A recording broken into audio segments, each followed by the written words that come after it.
Officer Marcus Johnson had been walking his beat for 12 years, but nothing had prepared him for what would happen on that humid Tuesday morning in London. The 34-year-old policeman was known throughout his precinct as someone who followed rules to the letter. His colleagues often joked that Marcus could recite the police handbook backwards, and his spotless record proved their point. The morning started like any other. Marcus grabbed his usual coffee from the corner shop, exchanged pleasantries with Mrs. Henderson who ran the flower stand, and began his routine patrol around the Westminster area. The sun was already beating down hard despite it being only 9 a.m., and sweat was beginning to form under his heavy uniform. As he walked past Buckingham Palace, Marcus noticed something that made him stop in his tracks. A small crowd had gathered near the main gate and people were pointing excitedly at something. Being naturally curious and duty-bound, he decided to investigate what was causing the commotion. What he saw made his blood run cold. A man in his 20s, clearly intoxicated and stumbling, was attempting to climb the palace fence. The tourist was shouting something incomprehensible in what sounded like a foreign language, waving a bottle in one hand while trying to pull himself up with the other. The palace guard, dressed in his iconic red uniform and tall black hat, stood perfectly still at his post. This was Guard William Thompson, a 28-year-old who had served for 6 years. William had been trained to remain motionless during his duty, no matter what happened around him. Tourists often tried to make the guards react, but William had seen it all before. However, this situation was different. The drunk tourist was not just trying to get attention. He was actually attempting to breach the palace security, and his actions were becoming increasingly erratic. Marcus could see that the man was now trying to throw his bottle over the fence, aiming it dangerously close to where Guard Thompson stood. Without hesitation, Marcus rushed forward. His training kicked in immediately. He had dealt with drunk and disorderly individuals countless times, and he knew exactly how to handle the situation. The crowd was growing larger, and people were starting to take photos and videos with their phones. "Sir, you need to step away from the fence immediately," Marcus called out in his most authoritative voice. But the tourist either didn't understand English or was too drunk to comprehend what was being said to him. The man continued his attempts to climb, now managing to get one leg over the lower section of the fence. This was crossing a serious line. Marcus knew that any breach of palace security, no matter how minor, was treated as a potential threat to national security. Marcus moved closer, his hand instinctively reaching for his radio to call for backup. But before he could make the call, the situation took an unexpected turn. The drunk tourist lost his grip and came crashing down, falling directly toward Guard Thompson. In a split second, Marcus made a decision that would change everything. He lunged forward to prevent the falling man from colliding with the palace guard. In his attempt to catch the tourist, Marcus accidentally bumped into Guard Thompson, causing the perfectly positioned soldier to stumble slightly to the side. The crowd gasped. Guard Thompson, who had remained motionless for hours, had been moved from his position by a police officer. For a moment, time seemed to stand still. The tourist hit the ground with a thud. Marcus stood frozen in disbelief at what had just happened, and Guard Thompson quickly regained his composure and returned to his rigid stance. Marcus quickly helped the drunk tourist to his feet and began the process of arresting him for public intoxication and attempted trespassing. The man was too drunk to resist and mumbled incoherently as Marcus put the handcuffs on him. But as Marcus was securing the suspect, he noticed something that made his stomach drop. Other palace guards were speaking into their communication devices. Their eyes were not on the drunk tourist he had just arrested. They were looking directly at him. Marcus realized with growing dread that his physical contact with Guard Thompson had not gone unnoticed by the palace security system. What he had intended as a helpful intervention to prevent an incident had now become an incident itself. The crowd began to disperse, but Marcus could feel the weight of multiple eyes watching his every move. He completed the arrest procedure, but his mind was racing. He had touched a palace guard during active duty. In all his years of service, he had never encountered a situation like this. As he prepared to escort his prisoner back to the station, Marcus caught Guard Thompson's eye for just a fraction of a second. The guard's expression was unreadable, but Marcus thought he detected a slight nod of understanding. However, that small comfort was overshadowed by the knowledge that protocol had been broken, and there would undoubtedly be consequences. The walk back to the police station felt longer than usual. Marcus couldn't shake the feeling that he was being watched, and the weight of what had just transpired began to settle heavily on his shoulders. He had acted on instinct, trying to prevent what could have been a more serious incident, but in doing so, he had created an entirely different kind of problem. The moment Marcus Johnson's hand made contact with Guard Thompson, a silent alarm system activated deep within the Palace Security Operations Center. Captain Sarah Mitchell, head of Palace Security, was reviewing morning reports when her computer screen flashed red with an urgent alert. Physical contact with Guard, Sector 7, immediate response required. Captain Mitchell had been in charge of Palace Security for 8 years, and she had seen her share of incidents. Tourists throwing things, protesters trying to chain themselves to the gates, even the occasional streaker running across the courtyard. But physical contact with a guard was different. It was treated as a potential assault on a member of the Royal Protection Detail, regardless of the circumstances. Within seconds of receiving the alert, Captain Mitchell was on her radio speaking to the Quick Response Unit commander. Q1, this is Control. We have a code red situation at the main gate. Officer in civilian police uniform made physical contact with Guard Thompson. Initiate immediate response protocol. The Quick Response Unit, consisting of 12 highly trained officers, was always on standby for exactly these situations. They were positioned in a secure area just inside the palace grounds, equipped with full riot gear and ready to mobilize at a moment's notice. Sergeant David Roberts received the call while he was checking equipment with his team. A former military man with 15 years of experience in high-pressure situations, Roberts knew that any threat to palace security, no matter how small it might seem, had to be treated as potentially serious. Listen up, team, Roberts barked to his unit. We have physical contact with a guard at the main gate. Unknown threat level. This could be anything from an accident to an attempted assault. We treat it as hostile until proven otherwise. Full gear, standard formation. Move out in 30 seconds. The 12 officers of the Quick Response Unit moved with military precision. They grabbed their riot shields, batons, and protective equipment. Each officer knew their role in the formation. The front line would create a barrier, the second line would be ready to apprehend any threats, and the rear guard would secure the perimeter. Meanwhile, Captain Mitchell was reviewing the security footage on her monitors. She could see Marcus helping the drunk tourist, but the angle of the cameras made it difficult to determine exactly what had caused the contact with Guard Thompson. All she could see clearly was that a police officer had physically moved one of her guards from his position. Control to QRU-1, she radioed to Sergeant Roberts. Be advised, the individual appears to be a uniformed police officer. However, we have no advance notice of any police operations in this area. Treat with extreme caution. The fact that the person who had made contact was wearing a police uniform made the situation even more complicated. It could be a legitimate officer responding to an incident, or it could be someone impersonating a police officer as part of a more elaborate security threat. Guard Thompson, meanwhile, had returned to his rigid position, but he was acutely aware of what was happening around him. Through his peripheral vision, he could see other guards speaking urgently into their communication devices. He knew that protocols were being activated, and he hoped that the police officer who had bumped into him would understand what was about to happen.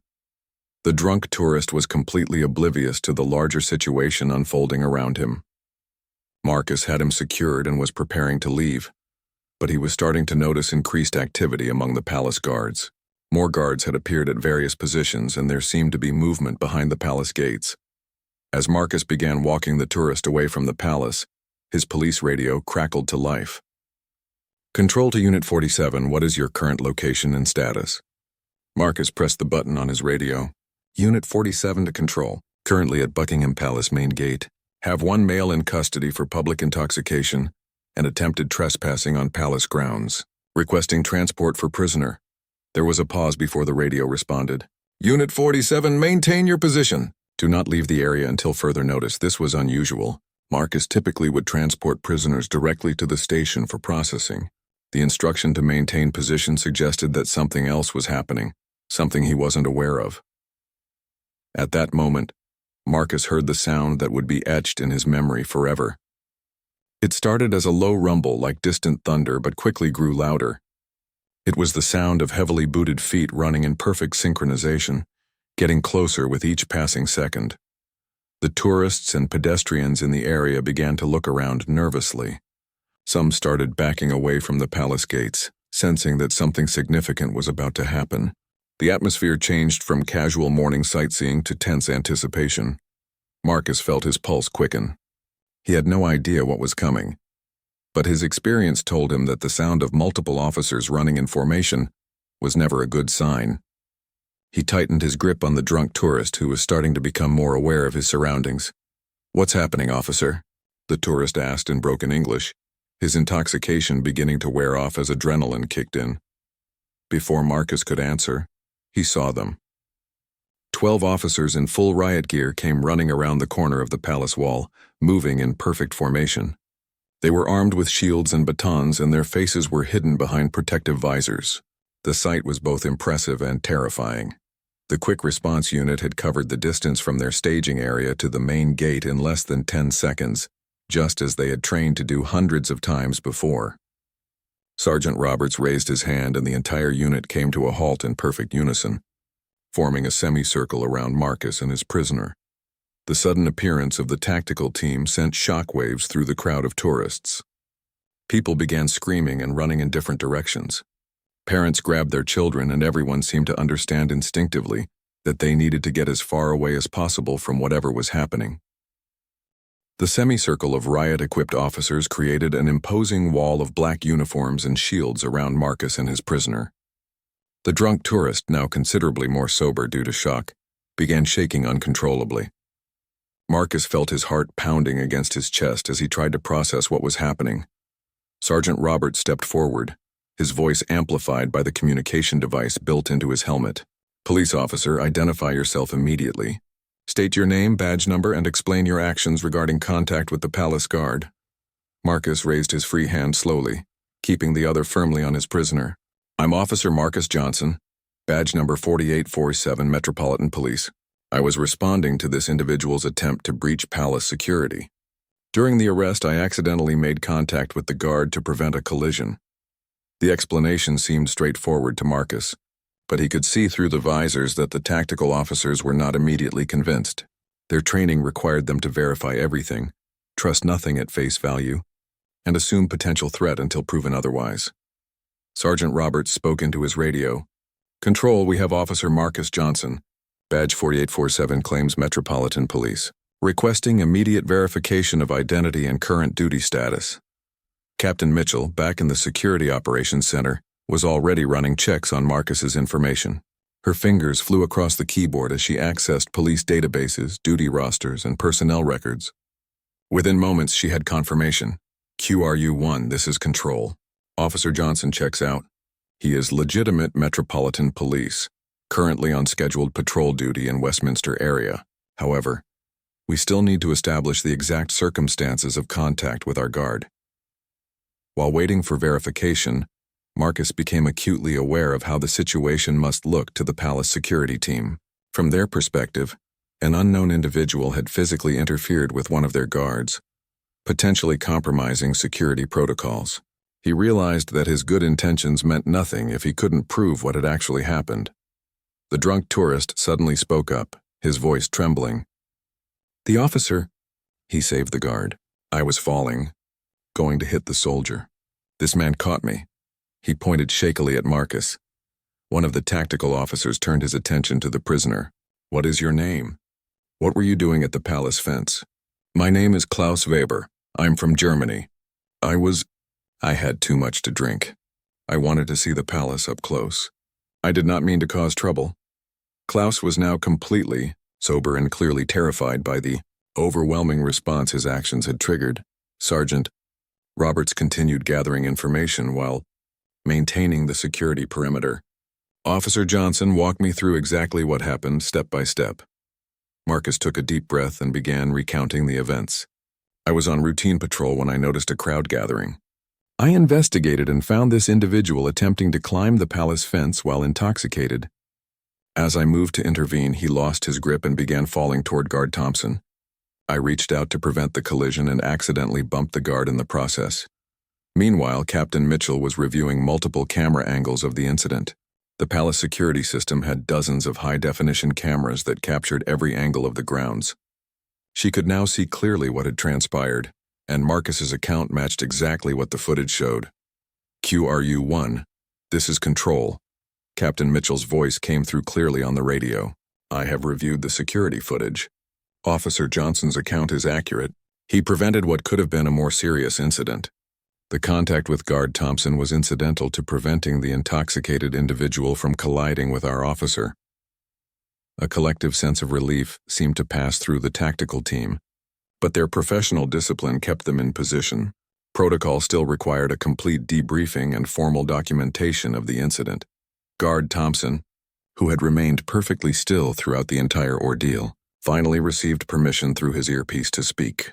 Sergeant Roberts, I can confirm that Officer Johnson acted to prevent the intoxicated individual from falling into me. His contact was minimal and clearly unintentional.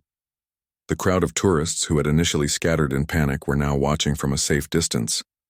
Many had their phones out, recording what they assumed was some kind of major security incident. The dramatic response of the tactical team made for compelling footage, even though the actual cause was relatively minor. Marcus felt a wave of relief wash over him as the situation began to de-escalate. However, he also realized that this incident would likely require extensive paperwork and investigation. Any contact with palace security, regardless of the circumstances, would need to be documented and reviewed by multiple departments. Sergeant Roberts made the decision to begin standing down his team. QRU, maintain positions but reduce readiness level. We are transitioning to documentation and debriefing phase. The tactical officers relaxed slightly, but remained in formation. Their quick response had been textbook perfect, demonstrating exactly why the palace security system was considered one of the most efficient in the world. Klaus, the German tourist, was becoming increasingly aware of the magnitude of what his drunken behavior had caused.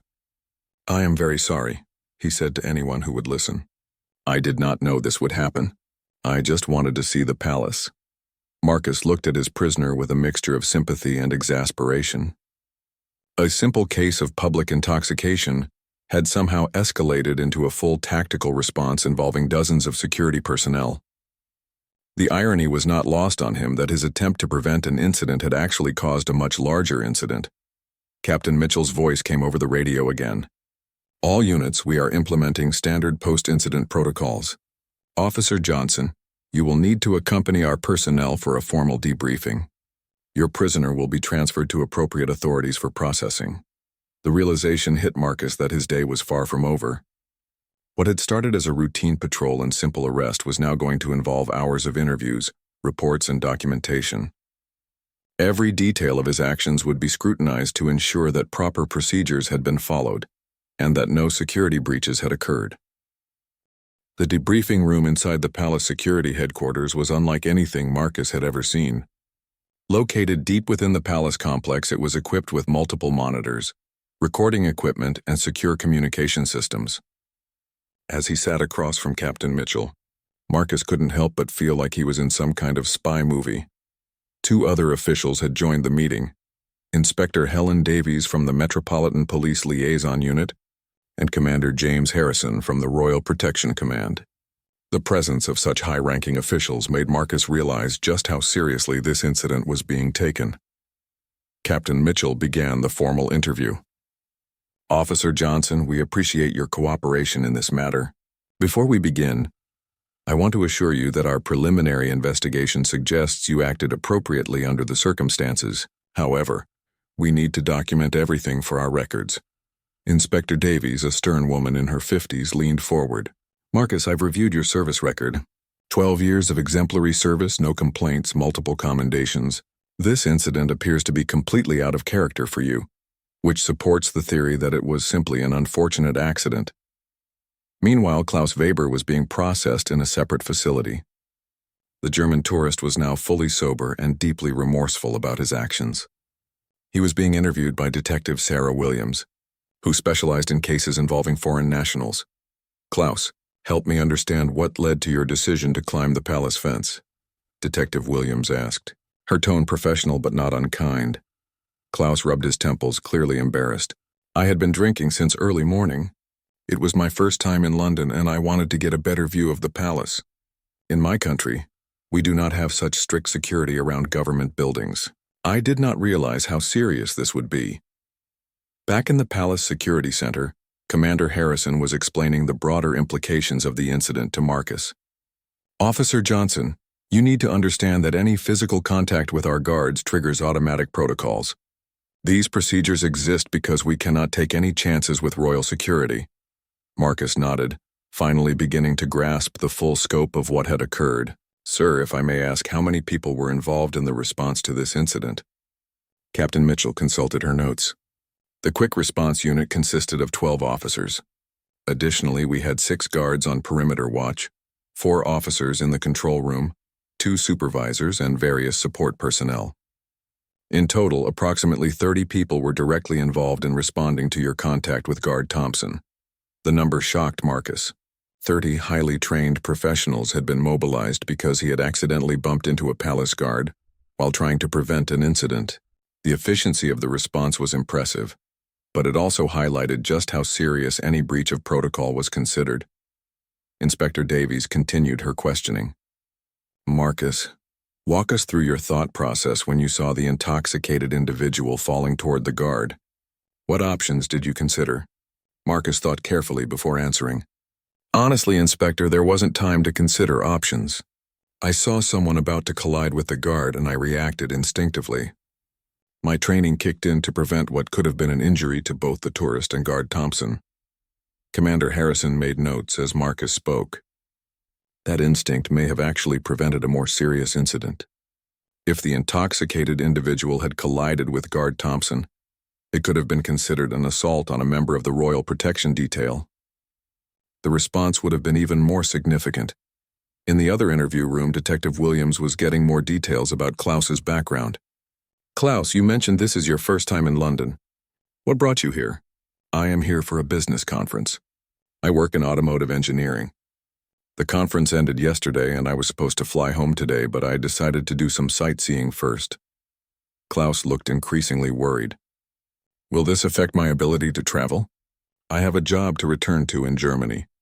Detective Williams explained that Klaus would likely face charges for public intoxication and attempted trespassing.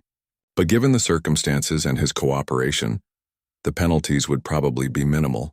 However, the incident would be documented and could affect future travel to the UK. Back in the main debriefing, Captain Mitchell was explaining the palace security systems to Marcus.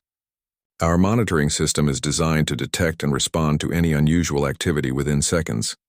When you made contact with Guard Thompson, sensors in his uniform immediately transmitted an alert to our control center. Marcus was fascinated despite his anxiety. Sensors in the uniform? Each guard's uniform is equipped with motion detectors, pressure sensors, and communication devices. If a guard is moved, falls, or signals distress, we know immediately. Captain Mitchell pulled up a computer display showing the exact moment of contact. As you can see here, the sensors registered the contact at precisely 09:47:23. The technology was far more advanced than Marcus had imagined. The palace security system was like something from a science fiction movie, with every guard essentially being a monitored and protected asset.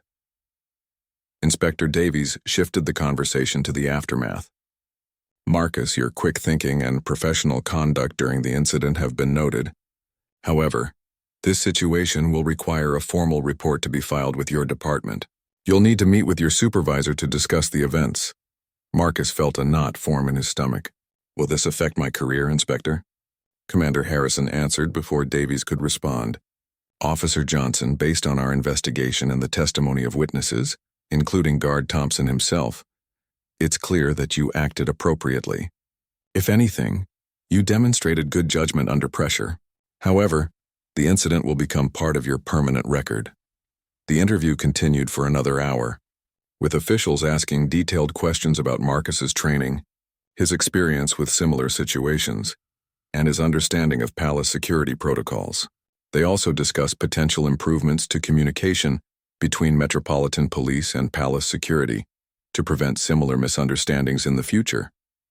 As the formal debriefing concluded, Captain Mitchell made an unexpected announcement.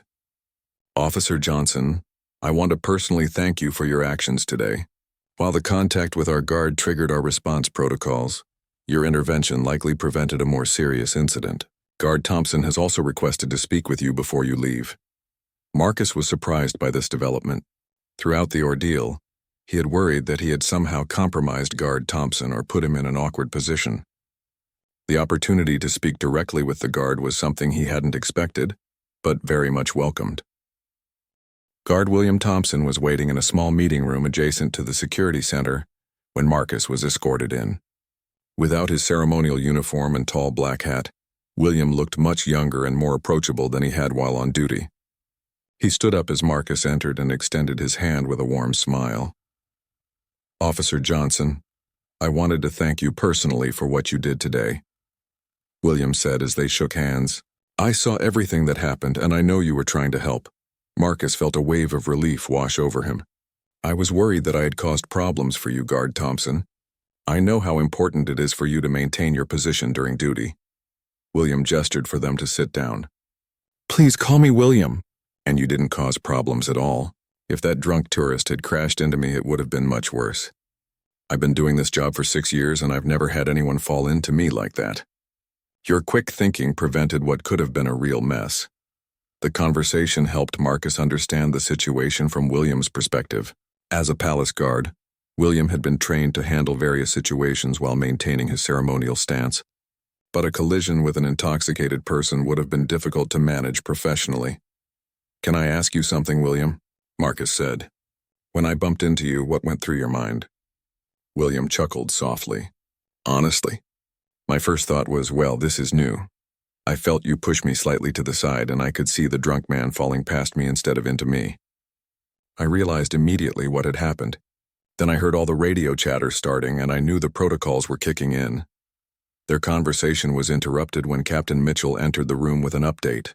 "Gentlemen, I have news about the final resolution of this incident. Officer Johnson, your department has been notified, and your supervisor, Sergeant Baker, has reviewed the incident report. He asked me to tell you that you should report to him tomorrow morning for a brief discussion, but there are no disciplinary concerns." This was the news Marcus had been hoping to hear. While he knew the incident would be documented, learning that there would be no negative impact on his career was a huge relief. Captain Mitchell continued, "As for Mr. Weber, the German tourist, he has been charged with public intoxication and attempted trespassing. However, given his cooperation and obvious remorse, he'll likely receive a fine and a formal warning. He's been released and will appear in court next week before returning to Germany." William was curious about the tourist. "How is he doing? He looked pretty shaken up when your tactical team arrived." "He's much better now," Captain Mitchell replied, completely sober and very apologetic. "He's actually asked if he could write a letter of apology to you and Officer Johnson. He seems genuinely embarrassed about the whole situation." The idea that Klaus wanted to apologize personally showed Marcus that the tourist truly understood the seriousness of what had happened. It also made Marcus feel somewhat sympathetic toward the man, who had clearly made a mistake while under the influence of alcohol. Inspector Davies joined them with additional information about the broader implications of the incident. This situation has actually prompted a review of communication protocols between Metropolitan Police and Palace Security.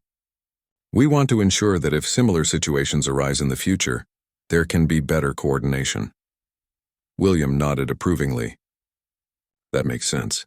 If Officer Johnson had been able to radio Palace Security before intervening, we might have been able to coordinate a response that didn't trigger the full tactical alert." Captain Mitchell agreed. "We're looking at establishing a direct communication channel for Metropolitan Police officers on patrol near the palace. It would allow for real-time coordination during incidents like this one." The discussion turned to the broader lessons learned from the day's events.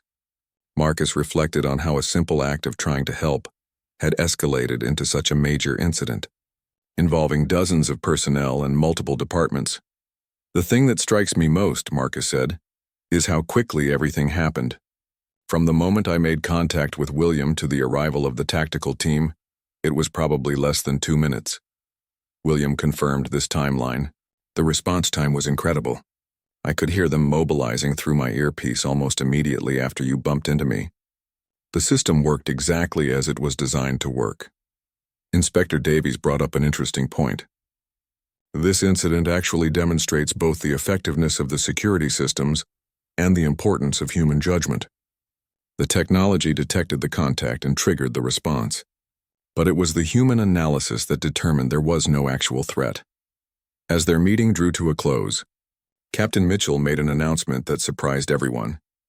"Officer Johnson, the Royal Protection Command would like to invite you to participate in a training session we're developing for Metropolitan Police officers who patrol near royal residences.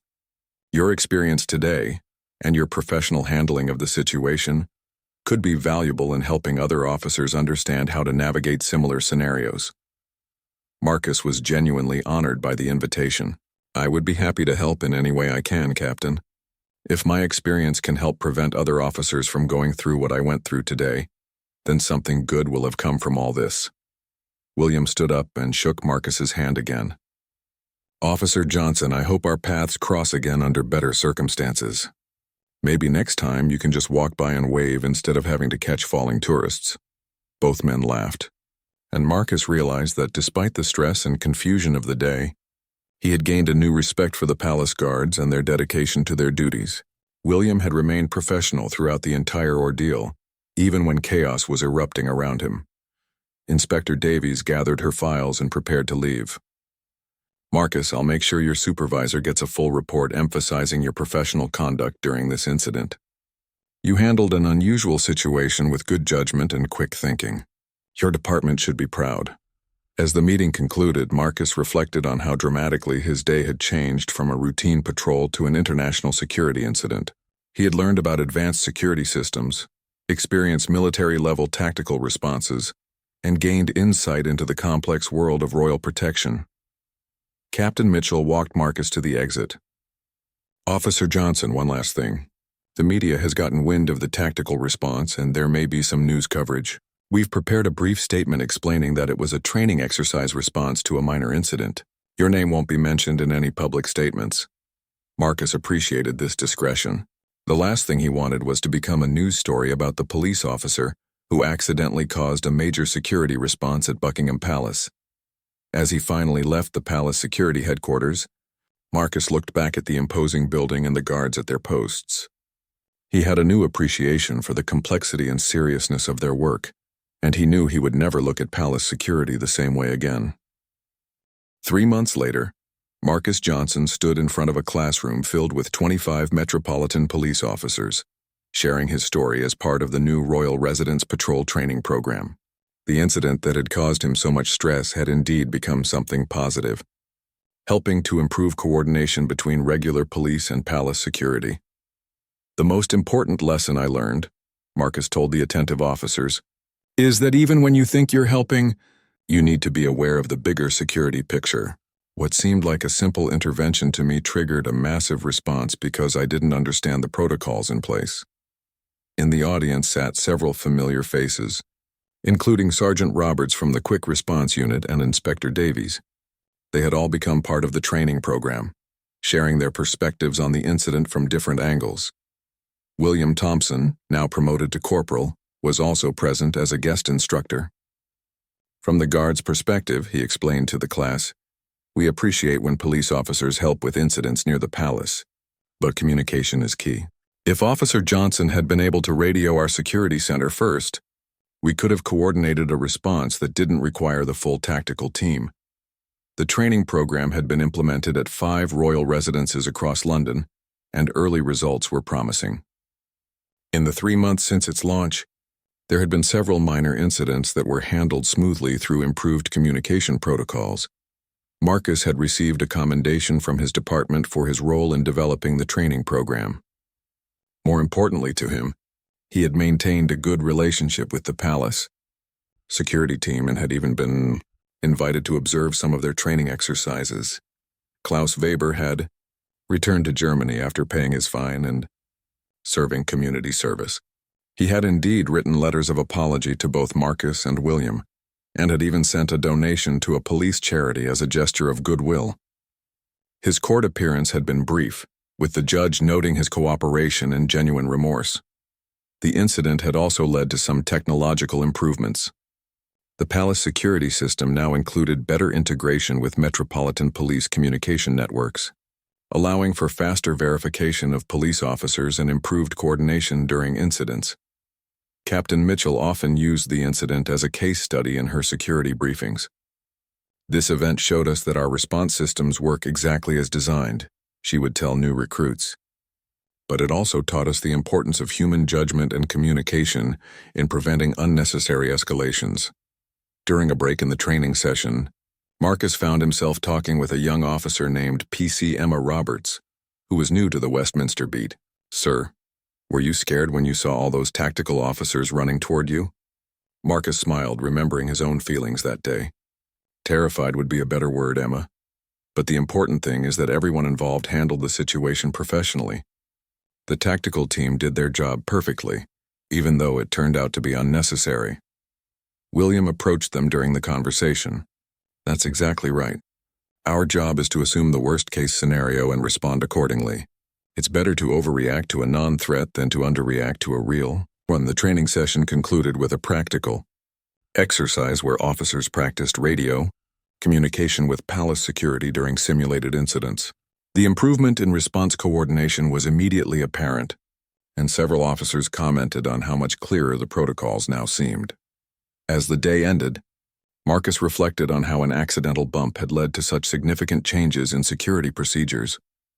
He had gone from being a routine patrol officer to becoming a key figure in improving police palace security cooperation. Sergeant Baker, Marcus's supervisor, approached him as they prepared to leave. "Marcus, I have some news. The commissioner's office has been impressed with your work on this training program. They're considering you for a position with the Royal Protection Liaison Unit." This was unexpected news. The Royal Protection Liaison Unit was a prestigious assignment that worked directly with palace security and other royal protection agencies. It would be a significant career advancement and a complete change from street patrol work. "Sir, I'm honored by the consideration, but I need to think about it," Marcus replied. "I've always enjoyed being a street officer, working directly with the public." Sergeant Baker smiled. "Take your time, Marcus. The position won't be available for another 6 months anyway, but your experience and the respect you've earned from the palace security team make you an ideal candidate." As Marcus walked home that evening, he passed by Buckingham Palace on his usual route. He looked up at Guard Thompson's old post, where a different guard now stood at attention. The guard gave him an almost imperceptible nod of recognition, which Marcus returned with a subtle wave. The incident that had started with a simple attempt to help a falling drunk tourist had transformed multiple careers, improved security procedures, and created lasting relationships between different law enforcement agencies. Marcus smiled as he realized that sometimes the most significant changes come from the most unexpected moments. He pulled out his phone and sent a text message to William. "Just finished another training session. The new communication protocols are working great. Hope you're enjoying the promotion." Within minutes, he received a reply. "Thanks, Marcus. Still can't believe all this started because you pushed me out of the way of a falling German tourist. Life is strange sometimes." As Marcus continued his walk home, he couldn't help but agree. Life was indeed strange, and sometimes a split-second decision to help someone could change everything in ways you never imagined. The incident had taught him that in law enforcement, even the smallest actions could have the largest consequences. And the most important thing was to always act with good intentions and professional integrity.